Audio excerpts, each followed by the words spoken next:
So now we learned how MLPs or multi-layer perceptrons came into being from perceptrons, and that they are simply stack of layers generally visualized at this high level. And now we are gonna deconstruct it and see how it works from the inside.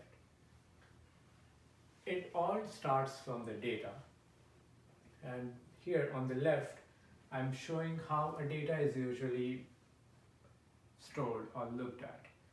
A general data that goes in a dense layer network or an MLP has samples on the rows, meaning each row is a sample or an observation, and each column is a feature.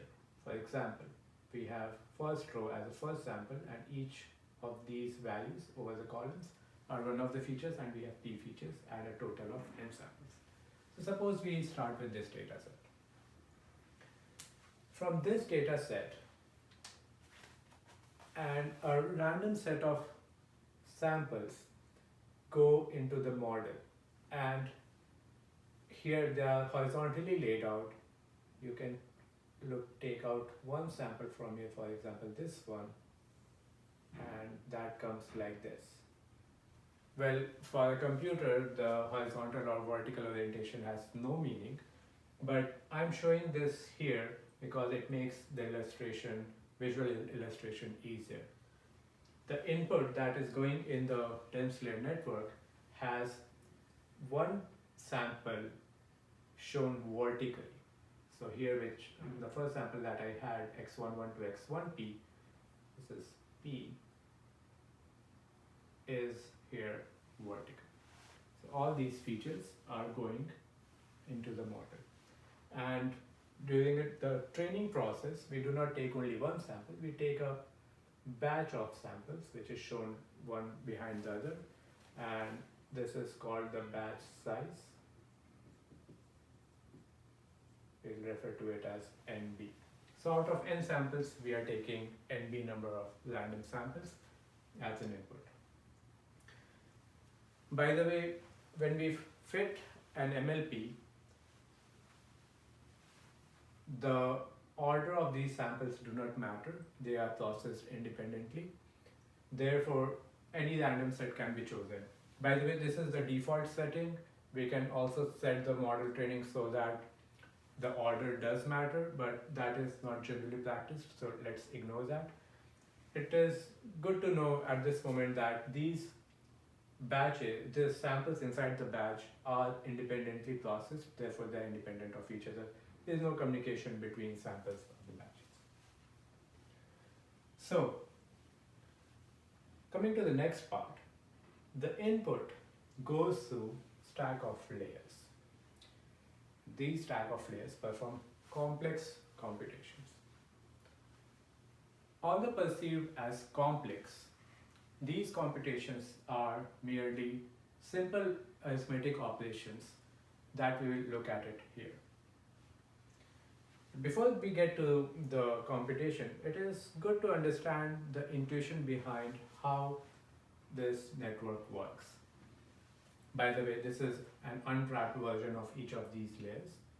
And what we are looking at here is these inputs go to each layer I have here is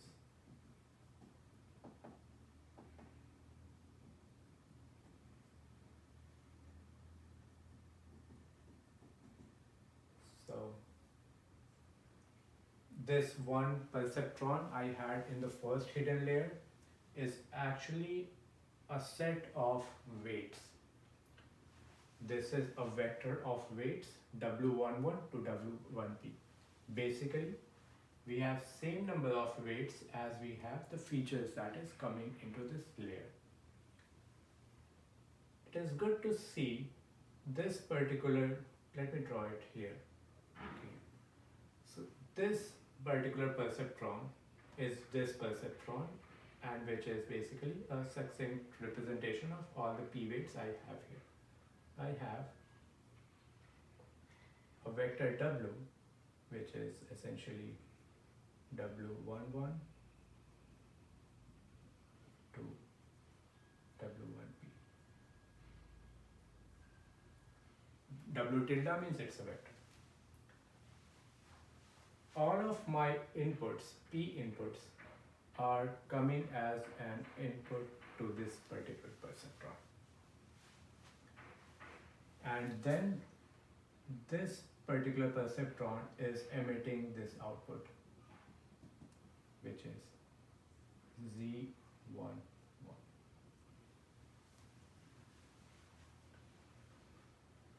What is happening here is this particular perceptron takes all the features that it is getting as an input, processes it with the weights that it got, and outputs something called Z1. This Z1 is part of what we call as a featured map.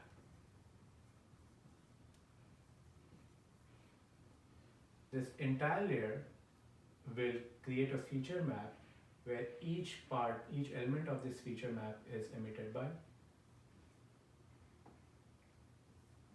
each of these perceptrons. And what they are providing in this feature map is some learning.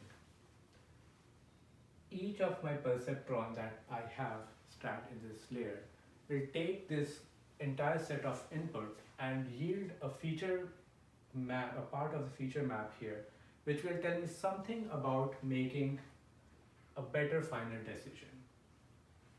I'll reiterate this part because this is the primary intuition behind how and why these networks work. The way these networks work is, I have a complex problem in which the decision rule is quite complex, meaning getting from X to Y is not straightforward. The rules that dictate this relationship is quite complex. Because it is complex, it becomes difficult for a traditional model, typically a traditional machine learning model, to learn such complex process. Because this complex process contains this complex problem contains several sub-problems that need to be solved first and combined together to get to the final solution. Another way to understand this is, think of playing volleyball, or let's get even simpler than that. Let's say you are a small kid and you are playing, just throwing a ball at your friend. I'm throwing the ball at you, you are catching it and throwing it back to me, and I'm catching it. When we throw the ball at each other, we somehow know where the ball is going to land, and we know where to stretch my hand to catch that ball. Now, when my friend throws the ball at me, the ball is following a trajectory, and a trajectory has a physical path formula. If you solve that trajectory formula, you will know whether the ball is going to land and all of that. But do you really think our brain does all those mathematical calculations to know where the ball is going to land? No. Even if it could, it will still arrive at a wrong answer because there are other things at play, such as wind speed, which the formula does not take into account. But our brain still does a great job at realizing where the ball is going to land, and this is because of the neural networks that we have in our brain. The way neural networks work is, it breaks down the complex problem of where the ball is going to land into very small problems, and each neuron solves that problem. For example, one neuron will solve the problem of whether there's a wind blowing or not. The other neuron will solve the problem if there's a wind, what is the direction of the wind. Some other neuron will solve the problem of at which angle my friend threw the ball, and so on. I have thousands or millions of neurons dividing this big complex problem into small sub-problems, solving them individually, and then combining them together to tell me the final answer. The ball is going to land here, extend your hand there, and it works. That is what this neural network does.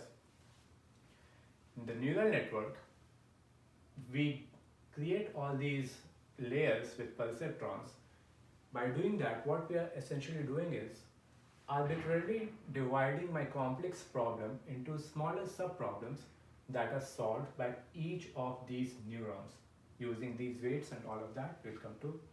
But what is important to understand is each of this neuron took all my inputs and solved an arbitrary little problem to give me an intermediate output which goes in the feature map, and we keep on doing that, subdividing the complex problem into smaller problems to ultimately arrive at my final output y.